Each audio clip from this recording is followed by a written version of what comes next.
Hello friends. आशा करता हूँ सब बहुत अच्छे होंगे। मैं हूँ लकी सिंह और आप सब देख रहे हैं आपका अपना यूट्यूब चैनल लक्ष्य विथ यूपीएसआई। लक्ष्य यूपीएसआई। तो हम लोग बात करते हैं मानवाधिकार अधिनियम यानी कि ह्यूमन राइट एक्ट 1993 के बारे में। ह्यूमन राइट यानी कि मानव के अधिकार से जितने भी नियम हैं, जितने भी रूल हैं, जितने भी कानून हैं, इन सब की चर्चा करेंगे। इसमें 2019 में संशोधन हुआ है, यहाँ से क्वेश्चन आने के सबसे ज़्यादा चांसेस हैं। चलिए बात करते हैं राइट यानी अधिकार की। अधिकार क्या होते हैं सर? ऐसी कोई चीज़ जिससे हमें कोई नहीं छीन सकता, वो होता है हमारा अधिकार। अब बात करते हैं मौलिक अधिकार। मौलिक अधिकार ऐसी कोई चीज़ जो हमें जन्म से प्राप्त होती है, अर्थात जो हमारे जन्म में निहित होती है, वो होती है मौलिक अधिकार। इसके तहत एक संस्था काम करती है जिसे राष्ट्रीय मानवाधिकार आयोग यानी कि नेशनल ह्यूमन राइट काउंसिल कहा जाता है। बात करते हैं सबसे पहले मौलिक अधिकार कहाँ पे आया। तो ऋग्वेद में सबसे पहले सभा और समिति नामक दो संस्थाएं होती थी जो हमारे मौलिक अधिकारों की रक्षा करती थी। उसके बाद आधुनिक काल में बात करेंगे तो सबसे पहले फारस साम्राज्य में यानी पर्शियन एम्पायर में एक राजा हुआ करता था जिसका नाम साइरस द ग्रेट हुआ करता था। साइरस द ग्रेट को सिकंदर महान ने जीत लिया। सिकंदर महान ने जीतने के बाद वहाँ के जो गुलाम थे, उन गुलामों को धर्म की स्वतंत्रता अर्थात किसी भी धर्म को मानने की स्वतंत्रता तथा कहीं आने जाने की स्वतंत्रता दे दी जाती है सिकंदर महान के द्वारा। अब बात करते हैं आधुनिक काल में मैग्ना कार्टा के बारे में, यानी कि मैग्ना कार्टा किसे कहा जाता है। मैग्ना कार्टा सबसे पहले 1215 ईस्वी में 15 जून 1215 ईस्वी को 15 जून 1215 ईस्वी में ब्रिटेन के राजा दिलशान ने दिया। ब्रिटेन के राजा दिलशान ने अपने नागरिकों को 12 जून 1215 ईस्वी में मौलिक अधिकार दिया। बात ऐसी थी कि राजा दिलशान ने जमींदारों पर बिना पूछे टैक्स बढ़ा दिया ज़मीनों पर, जिससे के कारण जमींदारों ने वहाँ पे विद्रोह कर दिया। विद्रोह करने के बाद इस विद्रोह को दबाने के लिए राजा दिलशान ने एक ट्रीटी ऑर्गेनाइज की, यानी ट्रीटी पर सिग्नेचर किया, जिससे मनमाने ढंग से गिरफ्तारी पर रोक लगा दी गई। और जैसे ज़मीनों पर टैक्स बढ़ाया जाता था तो अपने काउंसिल से उसे पूछना पड़ता था, यानी काउंसिल से उसे इजाज़त लेनी पड़ती थी। अब बात करते हैं bill of habeas corpus. Bill of habeas corpus क्या होता है? हैबियस कॉर्पस मतलब होता है बंदी प्रत्यक्षीकरण। हैबियस कॉर्पस एक लैटिन शब्द है जिसका हिंदी में अर्थ होता है बंदी प्रत्यक्षीकरण, अर्थात या गिरफ्तार, जो कोई व्यक्ति गिरफ्तार होता है उसे प्राप्त होता है। बंदी को प्रत्यक्ष रूप से कोर्ट के सामने प्रस्तुत करना है, यही होता है बंदी प्रत्यक्षीकरण। 1689 ईस्वी में इंग्लैंड में बिल ऑफ राइट्स पेश किया जाता है। वहाँ के नागरिकों को कुछ राजनीतिक अधिकार और कुछ मौलिक अधिकार दे दिया जाता है। इसी क्रम में जब अमेरिका 4 जून 1776 ईस्वी को आज़ाद होता है तो वहाँ पर भी मौलिक अधिकारों की मांग धीरे धीरे बढ़ने लगती है।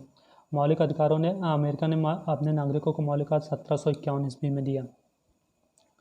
अमेरिका ने अपने नागरिकों को मौलिक अधिकार 1776 ईस्वी में।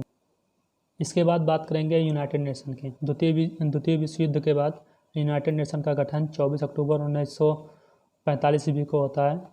इसके बाद वहाँ के जो राष्ट्रपति होते हैं फ्रैंकलिन डी रूजवेल्ट, वो एक कमेटी यानी कि ड्राफ्ट कमेटी की स्थापना करते हैं मौलिक अधिकारों की रक्षा के लिए। मौलिक अधिकारों के लिए ड्राफ्ट कमेटी की एक बनाते हैं जिसमें उनकी पत्नी एलेनोर रूजवेल्ट अध्यक्ष बनाई जाती हैं। इसमें एक भारतीय महिला भी शामिल होती है जिनका नाम हंसा मेहता होता है। जब इस कमेटी के प्रस्तावना में लिखा होता है कि all men are born equal, यानी कि सभी पुरुष समान रूप से जन्म लेते हैं, जिसे हंसा मेहता जी के कहने पर all human are born equal, यानी कि सभी मानव समान रूप से जन्म लेते हैं, कर दिया गया। फिर हम बात करते हैं 10 दिसंबर 1948 ईस्वी को। यह कमेटी अपनी रिपोर्ट 10 दिसंबर 1948 ईस्वी को पेरिस फ्रांस में जो है, फ्रांस की राजधानी पेरिस में इसे पेश करती है। वहाँ पे भी बैठक होती है, उसमें इसे पेश किया जाता है। इसमें कुल मिलाकर 58 देश सदस्य होते हैं, जिसमें 48 देशों ने इस संधि पर इसमें मतलब अपने हाँ करा। उसके बाद 2 देशों ने इस पर ना करा। कुल मिलाकर 8 सदस्य इस पर अनुपस्थित रहते हैं। इसी को ही universal declaration of human rights यानी कि मानवाधिकारों के सार्वभौमिक घोषणा कहा जाता है। इसलिए 10 दिसंबर को मानवाधिकार दिवस मनाया जाता है। ठीक है, यहाँ तक कंफर्म है। उसके बाद आगे बात करते हैं। इस कानून में कुल मिला के 30 अनुच्छेद होते हैं, जिसमें 1 से लेकर 30 कुल मिलाकर 7 अध्याय और 30 अनुच्छेद होते हैं, जिसे यह एक अंतर्राष्ट्रीय कानून होता है, परंतु यह उन सदस्य देशों पर लागू होना अनिवार्य नहीं था। इसी को देखते हुए अमेरिका की कोर्ट में एक केस आता है जिसमें कहा जाता है कि यह एक अंतर्राष्ट्रीय कानून है, लेकिन इसमें सदस्य देशों पर लागू या नहीं होता है।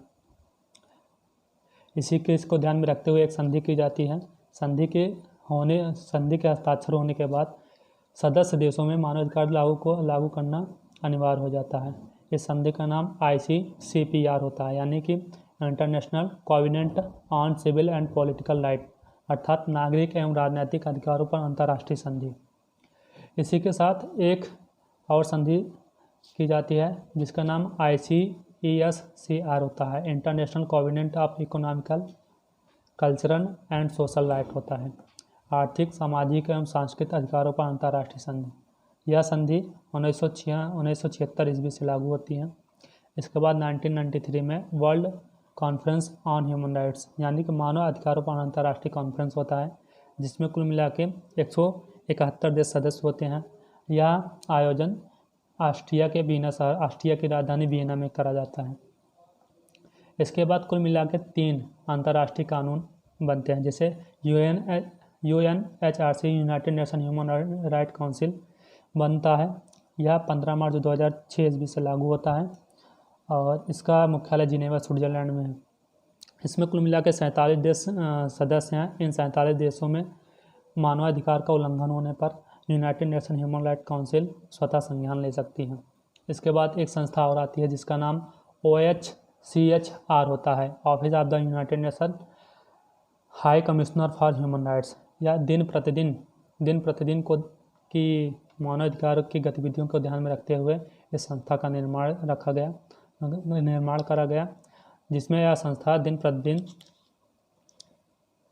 प्रतिदिन कार्रवाई करती है। जैसे रोहिंग्या मुसलमानों पर इसे ये स्वतः संज्ञान ले सकती है, जैसे रोहिंग्या मुसलमान म्यांमार में हुआ था। इसके बाद आता है 12 अक्टूबर 1993। इसमें भारत सरकार द्वारा एक अध्यादेश यानी ऑर्डिनेंस राष्ट्रपति के द्वारा लेकर आया जाता है, जिसमें राष्ट्रीय मानवाधिकार आयोग का गठन करा जाता है, जिसे नेशनल ह्यूमन राइट काउंसिल कहा जाता है। इसके बाद इसे संसद से पास कर दिया जाता है। यह 28 सितंबर 1993 ईस्वी से लागू होता है। चलिए, यहाँ तक हो गया ना। आगे बात करते हैं ICCPR, international covenant of political and civil right. यह 16 दिसंबर 1966 से लागू होता है। उसके बाद बात करते हैं ICESCR, international covenant of economical, social and cultural right. यह 3 जनवरी 1976 से लागू होता है। इसके बाद बात करेंगे WCHR, world conference on human rights. यह 1993 में करा जाता है, यूनाइटेड नेशन इसमें होता है। यूनाइटेड नेशन ह्यूमन राइट, इसमें कुल मिला के 47 सदस्य देश हैं। OHCR, office of the United nation high commissioner for human rights. उसके बाद बात करेंगे PHRA, यही हमको नेक्स्ट वीडियो में पढ़ना है। PHRA, protection of human rights act 1993। ये भारत के मानवाधिकार कानून से संबंधित यह कानून है, protection of human right act. उसके बाद नेशनल ह्यूमन राइट काउंसिल इसमें जांच करता है। इसके बारे में नेक्स्ट वीडियो में हम लोग बात करते हैं। चलिए, और यहाँ तक हो गया आज, बस आज यहीं तक बात करते हैं नेक्स्ट वीडियो में। तब तक के लिए खुश रहिए, मुस्कुराते रहिए, हंसते रहिए। जय हिंद, जय भारत।